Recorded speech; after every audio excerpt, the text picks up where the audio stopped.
শুরুতেই তোমাকে একটা কথা বলি, এই পৃথিবীর সকলের কাছে তুমি ভালো হওয়ার চেষ্টা করো না। তুমি চাইলেও এই পৃথিবীর সকলের কাছে ভালো হতে পারবে না। আজ পর্যন্ত কেউ তা পারেনি, আর তুমিও পারবে না। যদি সৎ হতে হয়, যদি ভালো হতেই হয়, তাহলে নিজের কাছে হও, নিজের পিতামাতার কাছে হও। কিছু কিছু জিনিস, কিছু কিছু আদর্শ মেনে চলা উচিত। তার মধ্যে একটি আদর্শ হলো বন্ধুদের সাথে কখনো বিশ্বাসঘাতকতা করবে না। শুধু তাই নয়, বিশ্বাসঘাতকের সাথেও কখনো বন্ধুত্ব করবে না। নিজের মধ্যে একটা জিনিস থাকা খুবই প্রয়োজন, খুবই জরুরি, আর তা হলো সৎ সাহস। যদি ভুলকে ভুল এবং ঠিককে ঠিক বলার সাহস তোমার মধ্যে না থাকে, তাহলে তোমার মধ্যে সৎ সাহস এবং ক্ষমতা কোনোটাই নেই। তোমার সাথে তোমার রবের সম্পর্ক সব থেকে বেশি গভীর হওয়া উচিত। এই পৃথিবীতে এমন একটা সম্পর্ক থাকা অত্যন্ত জরুরি, যার সাথে আমাদের মনের দুঃখ, কষ্ট, অভিযোগ সমস্ত কিছু নির্দ্বিধায় বলতে পারবো। আর সে সম্পর্ক অবশ্যই তোমার রবের সাথে তোমার গড়ে ওঠা প্রয়োজন। তোমার রবের সাথে এমন একটা সম্পর্ক গড়ে ওঠা অত্যন্ত জরুরি। মনে রেখো, এই পৃথিবীতে সব থেকে বেশি দ্রুত কাজ করে মানুষের প্রার্থনা। হ্যাঁ, মানুষের প্রার্থনা মুখে আসার আগেই তা সৃষ্টিকর্তার কাছে পৌঁছে যায়, মুখে আসার আগেই তা রবের কাছে পৌঁছে যায়। কখন বুঝবে, কিভাবে বুঝবে যে তুমি ঠিক রাস্তায় আছো নাকি ভুল রাস্তায় আছো? মনে রেখো, যখন মানুষ তোমাকে নকল করতে শুরু করবে, তখন বুঝে নিও তুমি জীবনের সফলতার দিকে এগোচ্ছ। তুমি সঠিক রাস্তায় আছো, তুমি ঠিক রাস্তায় আছো। এই পৃথিবীতে তুমি যতই ভালো হও না কেন, কারণ না কারোর গল্পের খারাপ চরিত্র তো তুমি হবেই হবে। এটা বাস্তবতা, এটা সত্য কথা। জীবন এবং মৃত্যুর মধ্যে একটা বৃহৎ পার্থক্য আছে। যার কোনো গ্যারান্টি নেই, তার নামই হলো জীবন, আর যার ফুল গ্যারান্টি আছে, তার নামই হলো মৃত্যু। মনে রেখো, তুমি যদি সুখে থাকতে চাও, তুমি যদি আনন্দে থাকতে চাও, তাহলে অন্যের উপর নির্ভরশীলতা ছেড়ে দাও। তার কারণ অন্যের উপর নির্ভরশীল মানুষগুলো কখনোই আনন্দে থাকতে পারে না। এই জন্য এমনভাবে নিজেকে তৈরি করো যাতে তোমার ইচ্ছা এবং প্রয়োজনগুলো তুমি নিজেই পূরণ করতে পারো। এই পৃথিবীতে আমাদের জীবনের বিফলতার সব থেকে বড় কারণ হয়ে দাঁড়ায় আমাদের চিন্তা ভাবনা। আমরা মনে করি কাল থেকে শুরু করব, আজ নয় কাল থেকে স্টার্ট করব। মানুষের জীবনকে শেষ করে দেওয়ার জন্য এটাই যথেষ্ট। প্রিয় ভাই আমার, যদি তুমি সফল হতে চাও, তাহলে কাল নয়, আজ থেকে শুরু করতে হবে, এখন থেকে শুরু করতে হবে। আজ থেকে শুরু করব, এখন থেকে শুরু করব, এটা একজন সফল ব্যক্তির লক্ষণ।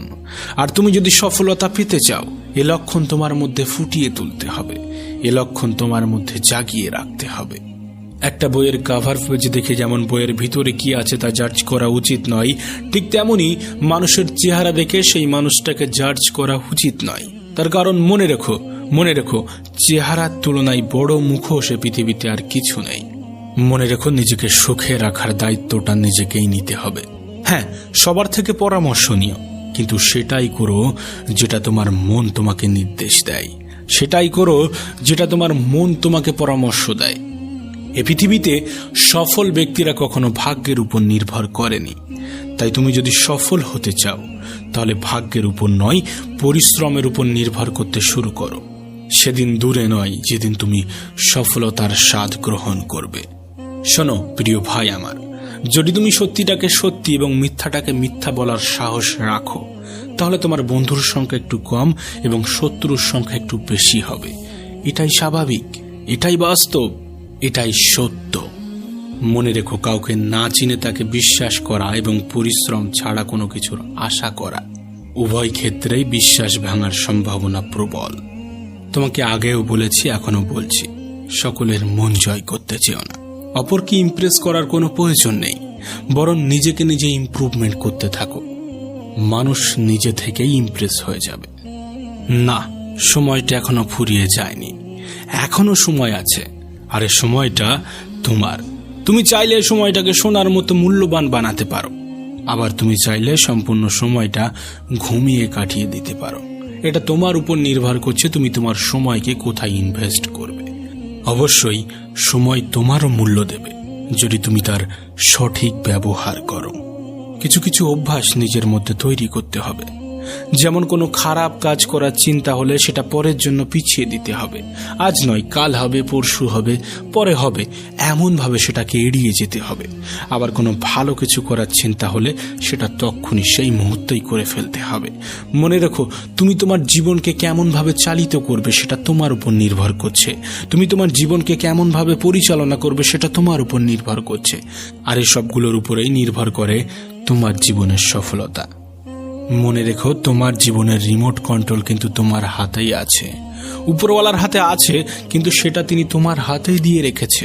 অনেক সময় পরাজয় স্বীকার করতে মন চাইবে, কিন্তু পরক্ষণে নিজেকেই নিজে মনে করিয়ে দিতে হবে অনেকগুলো মানুষকে এখনো ভুল প্রমাণ করতে বাকি আছে, অনেকগুলো মানুষকে এখনো জবাব দিতে বাকি আছে, অনেকগুলো মানুষের চিন্তা ভাবনা পরিবর্তন করতে বাকি আছে। এ পৃথিবীকে অনেক কিছু দেখানোর বাকি আছে। হ্যাঁ, নিজেকেই নিজে মোটিভেট করতে হবে। এ সমাজটা একটু অন্যরকম, এ সমাজের মানুষগুলো একটু অন্যরকম। সময়টা এমন হয়ে গিয়েছে, সমাজটা এমন হয়ে গিয়েছে যে একজন মানুষের সরলতা অন্যরা বোকামি বলে মনে করে। তুমি কিন্তু আলাদা, তোমার চিন্তা ভাবনা কিন্তু আলাদা। সেই সকল মানুষ যারা নেগেটিভ চিন্তা রাখে তাদের থেকে নিজেকে আলাদা রাখার চেষ্টা করতে হবে। এছাড়াও আরো দু একটা জিনিসের উপরে তোমার ধ্যান রাখতে হবে, যেমন অহংকার। অহংকার খুবই বাজে একটা জিনিস। মানুষের পতনের সব থেকে বড় কারণ হয়ে দাঁড়ায় এই অহংকার। মনে রেখো, নিজের বয়স এবং টাকার উপরে কখনো অহংকার দেখিও না, কারণ যা কিছু গোনা যায় সেটা একদিন শেষ হয়ে যাবে।